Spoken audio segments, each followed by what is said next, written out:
G'day, Gio from Aurora Solutions. Today we're here to talk about the 3 stages of a paradigm shift. I want to just define what a paradigm is. A paradigm is a pervasive way of thinking that shapes cultures and societies and whatnot. So if I can draw your attention to probably the most pervasive paradigm that we can all recognise, is that at one stage we all thought that the world was flat, right? And then Columbus and Magellan and guys like that sailed around the world, came back with tales of new lands, and also that they didn't sail off the edge of the world. There were no dragons, mer creatures, whatever it is. There was none of that.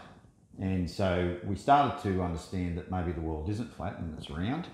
And as a consequence of that shift, we started to explore, and the new world was found. Americas were found, Australia was found, places like that. And so because we'd shifted our paradigm, our world shifted along with it.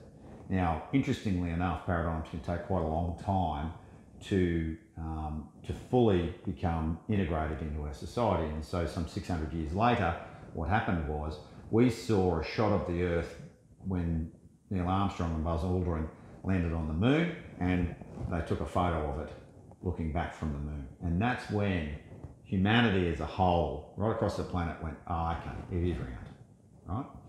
So that's the definition of a paradigm. The reason why we're talking about that is because we're here to talk about a new paradigm. See, the pervasive old paradigm is what's been shaping us. And so for us, this video is all about learning about what the 3 stages to learning a new paradigm. So the first one is in and around awareness. Now, awareness can be a deep awareness, but at this stage you have turned up to look at this video, and so at some level you are aware that you want to make a change, right?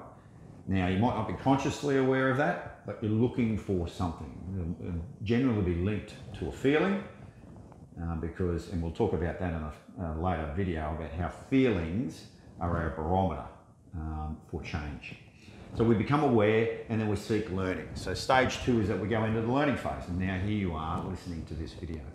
And in the program that I deliver for leadership, we give some very different learnings, some very different context into the way to look at the world and look at people within it, and look at yourself.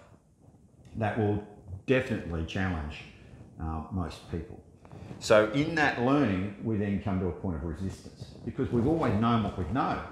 And so therefore it's very difficult for us to go to a point where we go, okay, so what I once knew, it's not wrong, but it is just, I can shift that learning, and that can make us feel uncomfortable. And another video that I'll do, we'll do a comfort zone model, but there is no learning inside your comfort zone. Just let's summarize that there. So you have to get uncomfortable to learn, right? Because your comfort zone, you know everything that happens in there. You know the outcomes of it, and that's why it makes you feel comfortable, okay? So then we hit this and we get uncomfortable, we hit resistance. And it's at this point that for some of our clients, they become overwhelmed by that resistance and they want to pull out. It's not so much about pulling out of the program, it's about pulling out of the learning process, because this is challenging them at a fundamental level. So this is about awareness of that, so that you can sit in that resistance stage, because at the end of resistance becomes acceptance. And what happens is that you don't just take my word for it, you go out into the world, you have experiences, you meet other people, you read books, you see movies, you listen to music. And in that you start to hear different messages. And you start to reinforce some of the new learnings that you've had. And so the resistance becomes less, and you start to accept the learnings that you've got, and that's when we make real transitional change. This is the fundamental building block of becoming a great leader, a powerful leader rather than a forceful leader. I hope that's been helpful for you, and I look forward to seeing you on a few other videos.